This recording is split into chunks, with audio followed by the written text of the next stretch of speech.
నా కృపా నీకు చాలును, నా శక్తి నీకిచ్చదన్. నా కృపా నీకు చాలును, నా శక్తి నీకిచ్చదన్. గ్రేస్ గ్రేస్ కృపా కృపా, గ్రేస్ గ్రేస్ కృపా కృపా, గ్రేస్ గ్రేస్ కృపా కృపా, గ్రేస్ గ్రేస్ కృపా కృపా. నా కృపా నీకు చాలును, నా శక్తి నీకిచ్చదన్. నా కృపా నీకు చాలును, నా శక్తి నీకిచ్చదన్. ఈ దినము మీకు వచ్చుచున్న మాట ఏమిటి అంటే, మీకా గ్రంథం 2వ అధ్యాయం 13. ఇంత ముందు కూడా నేను ఒకసారి ఈ మాటను మీకు తెలియజేశాను. తర్వాత ఈరోజు కూడా నేను తెలియజేస్తున్నాను. అంటే ప్రాకారములను పడగొట్టువాడు మీకు ముందుగా వెళ్ళును. ప్రాకారములను పడగొట్టువాడు మీకు ముందుగా వెళ్ళును. మన దేవుడు ఇచ్చిన వాగ్దానం. వాగ్దానం అంటే దేవుని బిడ్డలకి దేవుడు ఇచ్చిన వాగ్దానం. నన్ను నమ్మితే, నా మాటలను వింటే, నా మాటలను గైకొని మీరు ముందుకు వెళితే తప్పకుండా నేను ఈ వాగ్దానం ద్వారా మిమ్మల్ని పోషిస్తాను, నడిపిస్తాను, మీకు ధైర్యం ఇస్తాను, బలం ఇస్తాను. కాబట్టి ప్రతి ఒక్కరు కూడా దైవ భయము భక్తి కలిగి ప్రభు మనకు ఇచ్చిన గొప్ప సాల్వేషన్, తన రక్తమును చెందించి శిలువ మీద ఆయన ఇచ్చిన గొప్ప రక్షణను పొంది, పరిశుద్ధాత్మను పొంది మనము ఈ వాగ్దానమును సొంతం చేసుకోవాలి. అంటే గ్యారంటీలో లేని లోకంలోనే జీవిస్తున్నాం. గ్యారంటీ లేదు. ఎలా ఉన్నాం, ఫ్యూచర్ ఎలా ఉంటుంది, గ్యారంటీ లేదు. కాబట్టి ఈ వాగ్దానము మనకు లాస్ట్ వరకు బలపరుస్తుంది, బలం ఇస్తుంది. అంటే ప్రాకారములను పడగొట్టువాడు మీకు ముందుగా వెళ్ళును. అంటే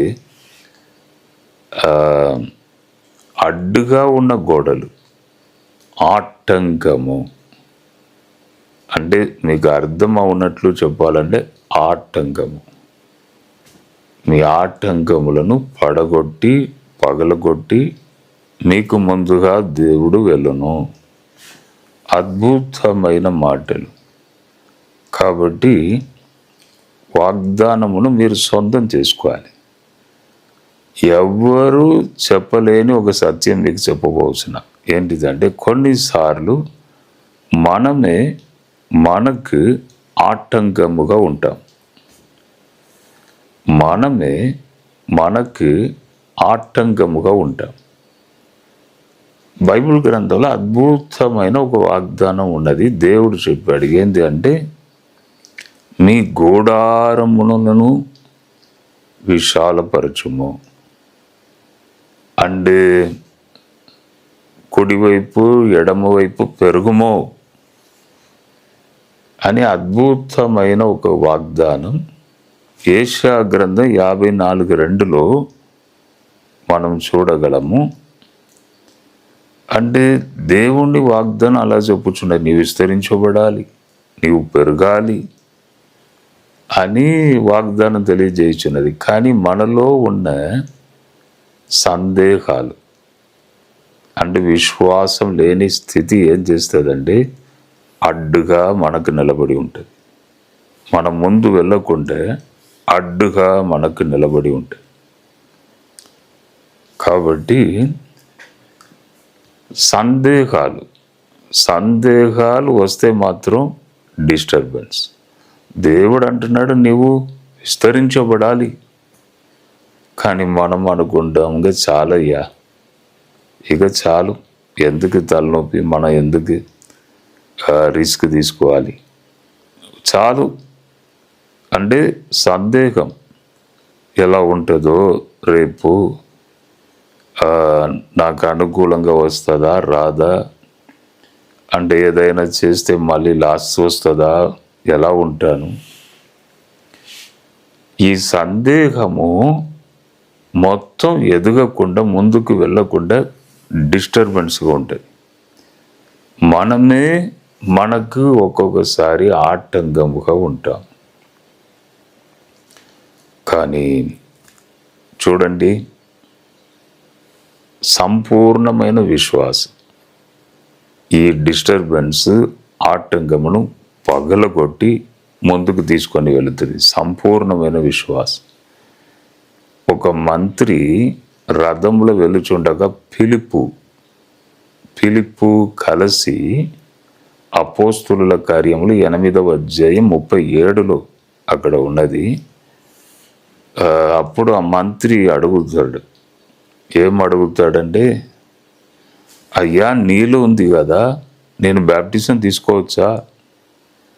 వెంటనే ఫిలిప్పు అంటాడు, నువ్వు సంపూర్ణంగా విశ్వసించిన ఎడల తీసుకోవచ్చయ్యా. ఎప్పుడు కూడా సందేహము డిస్టర్బ్ చేస్తుంది, ఆటంకపరుస్తుంది.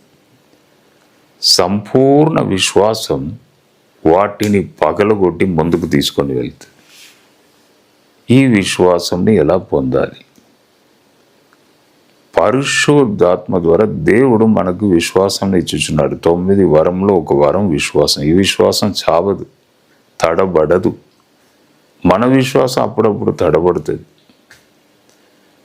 మన విశ్వాసం అప్పుడప్పుడు చచ్చిపోతుంది. కానీ దేవుడు ఇచ్చుచున్న విశ్వాసం ఎప్పుడు కూడా చావదు. అప్పుడు నేను అప్పు బాధలతో నేను వెళ్ళినప్పుడు, అమ్మగారు, నేను నా ఫస్ట్ డాటర్ వెళ్ళినప్పుడు కరెక్ట్ ఆ టైంలో ఒక పాస్టర్ గారు వచ్చి 500 రూపాయలు నా చర్చ్ రెంట్ కట్టాలి, ఒక 500 కావాలయ్యా అని వచ్చాడు. మేము అరిబిరిగా ఉన్నాం. ఇప్పుడు ట్రైన్ 5:30 పోవాలి. ఎవరైనా అప్పు ఇచ్చిన వారు మమ్మల్ని చూస్తే ఇంకా ప్రాబ్లం. ఎవరికి కనబడకుండా పారిపోయే టైం అది. వడ్డీ కట్టలేకపోవచ్చు, నన్ను ప్రెషర్ ఎక్కువ అయిపోయింది. ఎప్పుడు చూసినా అప్పు ఇచ్చేవారు అందరూ ఇల్లు చుట్టూ ఉన్నారు. అటువంటి టైంలో 500 రూపాయలు కావాలని ఒక పాస్టర్ గారు వస్తే అమ్మగారు నన్ను బాగా చూస్తున్నారు. ఈ టైంలో ఈయన ఏం చేస్తాడో చూద్దాం. అసలే పరిస్థితి బాగలేదు. ఆ టైంలో కూడా నా పెద్ద అనే దగ్గర తీసుకోవే పాస్టర్గా 500 ఇచ్చాను. నా పెద్దనే కూడా బాగా చూస్తున్నాడు. ఎంత ప్రాబ్లం అయినా ఇది రాలేదు కదా ఇంకా అన్నట్టు చూస్తున్నాడు నన్ను. ఎందుకు అది చేసినానంటే, దేవుడు ఇచ్చిన విశ్వాసం అను వరం నాలో పనిచేసి మళ్ళీ వస్తావు, మళ్ళీ ఇక్కడనే దీవిస్తా అంటే దేవుడు ఇచ్చిన విశ్వాసం అను వరం చావలేదు. నా విశ్వాసం అయిపోయింది. పరిశుద్ధాత్మ ద్వారా దేవుడు ఇచ్చిన విశ్వాసం చావలేదు. కాబట్టి ఆ రోజు నేను 500 ఆ పెద్దనే దగ్గర వెళ్ళి మళ్ళీ అడిగి ఇచ్చి వెళ్ళాను.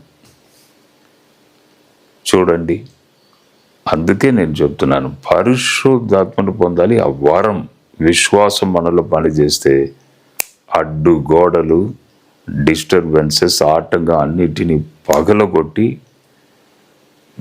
మనకు ముందుగా దేవుడు వెళుతాడు. అన్ని డిస్టర్బెన్సెస్ అన్నీ వెళ్ళిపోతాయి. కాబట్టి ప్రార్థన చేయండి, ప్రభువా ఈ వరం నాకు దయచేయమని అడగండి. తప్పకుండా దేవుడు ఇస్తాడు. నేను ప్రార్థన చేస్తాను. ప్రభువా, ఎంతమంది ఈ వాక్యమును విన్నారో ఒకసారి మీరు వారిని బ్లర్ చేయండి, నడిపించండి తండ్రి. అడ్డు ఆటంకులు అన్నిటినీ తొలగించండి. ఇప్పుడే నీ శక్తి వారి మీద కుమరించబడును గాక. ప్రతి ఒక్కరిని ముట్టండి. బలహీనంతో బాధతో ఉన్నవారిని ముట్టండి. రోగంతో ఉన్నవారిని ముట్టండి. మరణకరమైన వ్యాధితో బాధపడుచున్న వారిని ముట్టండి. ఇప్పుడే మీ హస్తం వారి మీద చాపండి. గాయాలు వారి మీద పడని. అడ్డు ఆటంకములు, అపవాది క్రియలు, చీకటి క్రియలు యేసు నామములో వారిని విడిచి వెళ్ళిపోవునుగాక. నెమ్మది వచ్చునుగాక. యేసు నామములో అడిగి వేడుకొనుచున్నాను తండ్రి, ఆమేన్.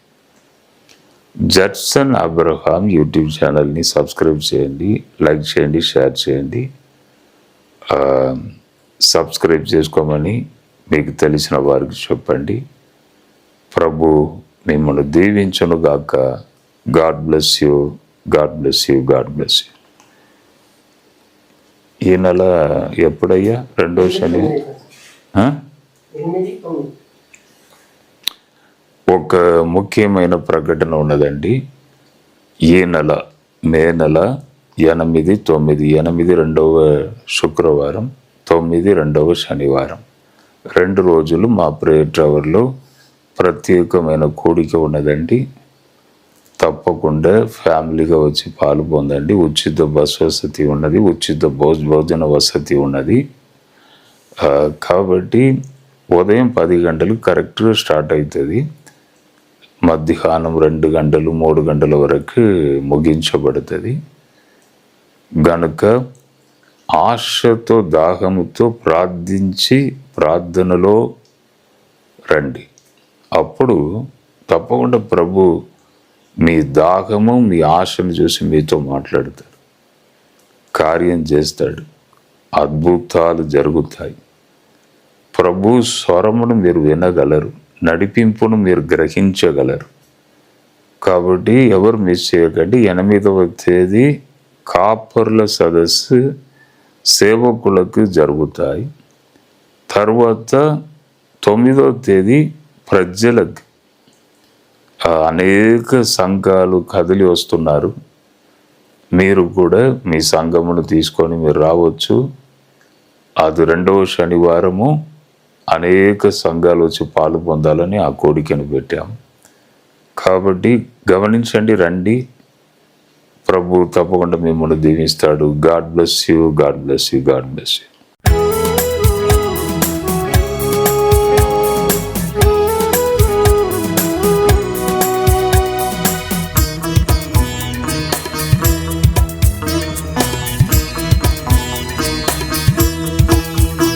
என் கிருபை உனக்கு போதும், என் பலன் உனக்கு தருவே. என் கிருபை உனக்கு போதும், என் பலன் உனக்கு தருவே. கிரேஸ் கிரேஸ் கிருபா கிருபா, கிரேஸ் கிரேஸ் கிருபா கிருபா, கிரேஸ் கிரேஸ் கிருபா கிருபா, கிரேஸ் கிரேஸ் கிருபா கிருபா. என் கிருபை உனக்கு போதும், என் பலன் உனக்கு தருவே. என் கிருபை உனக்கு போதும், என் பலன் உனக்கு தருவே.